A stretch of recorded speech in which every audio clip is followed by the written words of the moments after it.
tema yang diberikan buat saya, mengapa kita perlu Roh Kudus. Ya. Mengapa kita perlu Roh Kudus? Kita buka dari Kisah Rasul pasal 1 ayat yang ke-8. Iya, puji Tuhan. Kisah Para Rasul 1 ayat yang ke-8. Tetapi kamu akan menerima kuasa kalau Roh Kudus turun ke atas kamu, dan kamu akan menjadi saksiku di seluruh Yerusalem dan di seluruh Yudea dan Samaria dan sampai ke ujung bumi. Amin. Iya. Nah, Bapak Ibu dan Saudara, di sini dikatakan tetapi kamu akan menerima kuasa kalau Roh Kudus turun ke atas kamu. Jadi kalau bertanya bahwa mengapa kita perlu Roh Kudus, yang pertama kita harus menyadari bahwa Roh Kudus itu adalah Allah sendiri. Ya. Amin, Saudara. Allah Tritunggal. Ya, kita sering berdoa dalam nama Bapa, Anak, dan Roh Kudus. Dia adalah Allah sendiri. Ya. Jadi dia adalah pribadi yang nyata, bukan sekedar suasana. Dia adalah pribadi Allah, dia maha tahu, dia maha kuasa, dia maha hadir. Makanya kalau kita mau sembunyikan dosa sampai bagaimanapun juga, Roh Kudus itu tahu, Saudara. Ya, Roh Kudus tahu. Satu ketika saya ada satu jemaat baru datang, lalu ini ibu ceritanya punya suami dokter, ya, dokter dan kerjanya di luar negeri karena orang bule, Saudara. Tapi suaminya sudah hampir 70 tahun, dokter yang sudah cukup tua, ya. Nah, istrinya masih sekitar 30-an. Nah, lalu Saudara, suami ini biasa kerja di Kazakhstan, di Rusia sana, lalu pulang 6 bulan sekali. Nah, suatu saat ibu yang muda ini datang dengan anaknya yang modelnya seperti bule, karena memang anak dengan suaminya itu. Nah, tapi datang dengan satu orang muda, ya, satu anak muda yang kebetulan satpam di satu perumahan, ya, kepala satpam lah, komandan. Lalu Saudara, Danru, ya, komandan Regu. Lalu Saudara, saya melihat kelihatan kok ini ada punya hubungan khusus ini kan. Tapi ya mereka waktu berkenalan dengan saya pun katakan hanya karena dia satpam keamanan di situ, jadi nggak ada apa-apa. Lalu suatu ketika Saudara, saya melihat ada ibadah waktu itu, ibadah malam, saya undang mereka lewat SMS. Ya. Saya SMS ibu untuk datang berdoa. Lalu ibu itu katakan, Pak Max, maaf karena saya lagi dengan keluarga di luar kota. Ya. Lalu Saudara, saya berdoa, ini Bapak, Pak Satpam ini, saya juga undang dia untuk hadir. Dia juga katakan, Pak Max, maaf karena saya tugas jaga malam. Oke, bagi saya nggak ada masalah, mereka punya kesibukan masing-masing, lalu biar saja. Tapi tengah malam, Saudara, waktu saya berdoa sekitar jam 11, setengah 12, Tuhan mengingatkan saya kepada satu ayat firman Tuhan di kitab Amsal. Ya, dikatakan bahwa mata Allah ada di segala tempat, mengawasi orang yang jahat maupun orang yang baik. Lalu nggak tahu bagaimana saya tergerak untuk SMS ke mereka berdua, Saudara. Ya. Pada waktu mereka berdua menerima, ternyata ya, menurut kesaksian dari si laki-laki ini sesudah kejadian itu, karena sekitar 2-3 hari kemudian ini laki-laki datang dan dia mengaku dosa, Saudara, ya. Dia nangis, dia merasa bahwa dia menipu Tuhan, kira-kira begitu. Dia katakan bahwa ternyata malam itu mereka bukan yang ibu ini bukan acara keluarga, yang bapak ini juga bukan lagi acara jaga malam, Saudara. Tapi mereka ada di Pulau Seribu, ya, di pinggir pantai menikmati bulan purnama. Ya. Yang kagetnya mereka lihat SMS masuk sama bunyinya. Ya. Lalu yang cowok katakan, ini pasti kamu yang kasih tahu Pak Max, ya, bahwa kita ada di pulau ini. Lalu yang ibu ini juga dulu, pasti kamu yang. Jadi mereka sempat bertengkar, Saudara, gara-gara SMS yang masuk. Dan mereka menyadari malam itu bahwa Tuhan pasti tahu, karena ternyata mereka berdua sama sekali nggak bocorkan rahasia mereka. Dan saya sama sekali juga tidak tahu. Cuma malam itu saya tidur, Tuhan mengingatkan saya untuk SMS ke mereka. Nah, Saudara, saya mau katakan dia Allah yang maha kuasa, ya. Dia sanggup untuk membukakan segala rahasia. Itu sebabnya saya mau katakan, kalaupun kita bersembunyi terhadap dosa, Tuhan itu maha kuasa. Nah, Saudara, mengapa sampai kita perlu? Karena yang pertama saya melihat bahwa dialah yang menyadarkan kita akan dosa. Coba kita lihat di dalam Yohanes, ya, kitab Yohanes pasal yang ke-16. Baca ayat yang ke-8. Yohanes 16 ayat yang ke-8. Dan kalau ia datang, ia akan menginsafkan dunia akan dosa, kebenaran dan penghakiman. Nah, Bapak Ibu dan Saudara, jadi kita lihat bahwa Roh Kudus itulah ya, dia yang menginsyafkan kita, yang menyadarkan kita akan dosa. Kalau Bapak tadi dan Ibu yang tadi sadar tentang apa yang mereka lakukan, karena Roh Kudus yang menyadarkan mereka. Seringkali dalam penginjilan kita sebagai hamba Tuhan pengen ngotot, saudara ya. Ada orang yang kadang-kadang ngotot supaya kalau bisa dia ini bertobat. Saudara nggak bisa, saudara ya. Seseorang bertobat karena Roh Kudus yang menyadarkan. Kita sebagai hamba Tuhan, sebagai anak Tuhan, tanggung jawab kita memberitakan. Makanya sore hari ini pun saya mau katakan dalam nama Yesus, saya hanya menyatakan buat Bapak Ibu dan Saudara sadar ya, bahwa kalau kita tidak bertobat, kita akan binasa. Nah, masalah saudara sore ini nanti sadar bertobat, ini masalah Roh Kudus ya. Persis kita ada dalam malam pengurapan ini. Saya berdoa supaya semua kita yang ada dalam malam ini betul-betul kita bertobat ya. Saudara, 2 hari ini apa yang saudara dapat lewat media? Terdengar suara di langit.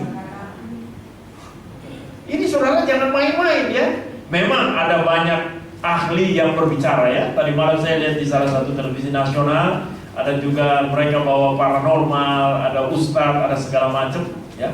Tapi saya nangkap dari ustadz ya, dia juga seorang hamba Allah tentunya. Dia bilang bahwa sekalipun dalam Al-Quran, kalau trompet dari sorga atau sangkakala itu berbunyi, semua makhluk itu pasti mati. Dan nanti pada waktu itu mereka akan bangkit menghadap Allah untuk dihakimi ya. Seperti kecambah yang tumbuh ya, kira-kira begitu. Tapi dia menyadari bahwa apapun itu masalahnya, yang penting dia, menurut dia, lihat dampaknya. Ternyata dengan sangkakala yang berbunyi di Eropa khususnya, itu banyak orang juga yang bertobat. Nah, saudaraku yang terkasih, kalau berbicara tentang sangkakala Allah, lalu ada tanda-tanda yang lain, fenomena yang lain, kita lihat ada malaikat dan segala macam di kota Brasil. Nah, saya percaya inilah hari-hari di mana sebentar lagi Tuhan Yesus datang. Nah, Tuhan hanya datang untuk orang-orang yang bertobat tentunya. Nah, kalau kita ada terikat dengan dosa apapun juga, ingat Roh Kudus itu menginsyafkan kita. Dia menyadarkan kita. Dia yang membuat kita terus dari waktu ke waktu. Saudara, dalam pengajaran Roh Kudus itu ada 3 istilah ya. Roh Kudus yang evangelistis, Roh Kudus yang organis, dan Roh Kudus yang karismatik. Nah, saudara, artinya apa? Roh Kudus yang evangelis ini Roh Kudus yang selalu mengingatkan kita tentang dosa ya. Saudara hadir malam hari ini, saya memberitakan firman Tuhan untuk saudara bertobat. Saudara keras kepala, keras hati, saudara keluar tidak bertobat ya. Kita hamba Tuhan tidak tahu. Tapi Roh Kudus itu akan terus mengikuti saudara kemanapun saudara pergi. Mungkin saudara masuk di gereja yang lain, atau besok malam saudara hadir di sini, hamba Tuhan yang lain berkhotbah. Dia akan mengingatkan, hei, kamu jangan sembunyi dosa ya. Ada dosa yang kamu sembunyi. Gembalamu Pak Markus tidak tahu, pengurus majelis gereja ini tidak tahu, suamimu tidak tahu, istrimu tidak tahu, tapi aku tahu ya. Kita tidak akan berkeras hati, tapi Roh Kudus yang bersifat evangelis tadi, dia akan terus pekerjaannya mengingatkan kita. Nah, yang kedua yang organisasinya apa? Kita bertumbuh ya. Ketika kita bertobat, kita akan mengalami pertumbuhan dari waktu ke waktu ya. Jadi buah-buah roh itu akan nampak dalam kehidupan kita ya, lewat gereja, lewat proses Tuhan, kita mulai dibentuk Tuhan ya. Sehingga yang tadi orang yang temperamental, kita nggak lagi, kita menjadi orang yang lembut dan segala macam ya. Lalu yang terakhir yang karismatik, Roh Kudus yang memberikan karunia-karunia roh dengan cuma-cuma, saudara. Malam hari ini dia memberikan itu dengan cuma-cuma. Ketika kita buka hati, yang penting kita sudah bertobat, kita rindu, kita meminta dengan iman. Saya percaya malam ini pun kita akan dipenuhi dengan kuasa Roh Kudus. Ya, kita akan dipenuhi, itulah Roh Kudus yang akan. Tapi yang paling penting di sini apa, saudara? Kita harus insyaf, ya, karena Roh Kudus ini mengingatkan.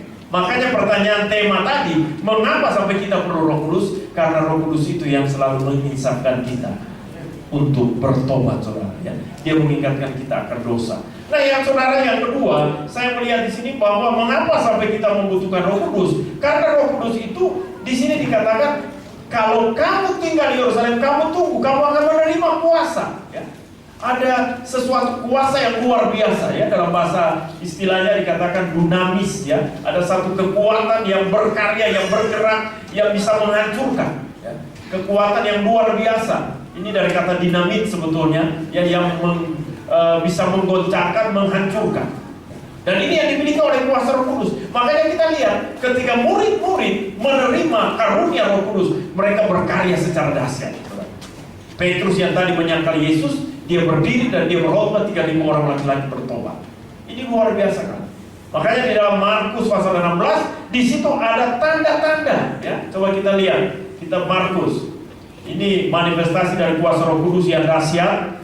Markus pasal 16. Silakan kita baca ayat yang ke-16, ayat 15 sampai 17 sampai 18, ya, 15 sampai 18. Markus 16 ayat ke-15 sampai ke-18. Lalu ia berkata kepada mereka, "Pergilah ke seluruh dunia, beritakanlah Injil kepada segala makhluk. Siapa yang percaya dan dibaptis akan diselamatkan, tetapi siapa yang tidak percaya akan dihukum. Tanda-tanda ini akan menyertai orang-orang yang percaya. Mereka akan mengusir setan-setan demi namaku. Mereka akan berbicara dalam bahasa-bahasa yang baru bagi mereka. Mereka akan memegang ular, dan sekalipun mereka minum racun maut, mereka tidak akan mendapat celaka. Mereka akan meletakkan tangannya atas orang sakit, dan orang itu akan sembuh." Amin. Ya, saudara, kita lihat ada kuasa, ada mujizat-mujizat, ya. Jadi kita kenapa perlu Roh Kudus? Karena Roh Kudus inilah yang akan melakukan begitu banyak karya-karyanya yang dahsyat. Jadi ada manifestasi yang begitu luar biasa. Dikatakan kamu akan menerima Roh Kudus, kuasa kalau Roh Kudus turun ke atas kamu. Itu janji Tuhan Yesus dari ayat yang tadi kita baca. Dan kita lihat itu terbukti ketika menerima murid-murid menerima kuasa Roh Kudus, mereka pergi memberitakan Injil dengan berani. Ya, ada tanda-tanda mujizat-mujizat yang terjadi, saudara. Yang orang lumpuh bisa berjalan, orang buta bisa melihat. Luar biasa sekali. Bahkan Ananias dan Safira yang mencoba untuk menipu, yang mati seketika, ya. Orang mati pun dibangkitkan oleh para murid. Ini luar biasa sekali. Kenapa? Karena itu karya Roh Kudus. Nah, jadi kalau pertanyaan ini, mengapa sampai kita perlu Roh Kudus? Karena memang Roh Kudus itu yang akan memperlengkapi kita, saudara, di dalam pemberitaan ini, ya. Roh Kudus itu yang akan memperlengkapi kita. Nah, lalu yang terakhir, saudara, kita singkat malam hari ini. Ya, yang pertama tadi, karena dia yang mengisapkan, menyadarkan kita akan dosa. Yang kedua, dia yang memberikan kita kemampuan di dalam pemberitaan Injil, ya, sehingga ada tanda-tanda heran, mujizat, dan yang lain-lain. Nah, saudara, yang terakhir saya melihat di sini bahwa lewat karya Roh Kudus itulah dia yang akan mengajar kita, membuat kita sehingga kita mengalami perubahan nilai hidup, ya. Kita yang tadinya hidup tidak benar, tapi ketika kita di dalam Kristus, ketika kita dipimpin oleh kuasa Roh Kudus, ada satu perubahan hidup yang nyata. Coba kita lihat dari 2 Timotius pasal 3 ayatnya yang ke-16. 2 Timotius 3 ayat ke-16. Segala tulisan yang diilhamkan Allah memang bermanfaat untuk mengajar, untuk menyatakan kesalahan, untuk memperbaiki kelakuan, dan untuk mendidik orang dalam kebenaran. Nah, saudara, kita lihat bahwa di sini diilhamkan Allah. Artinya apa?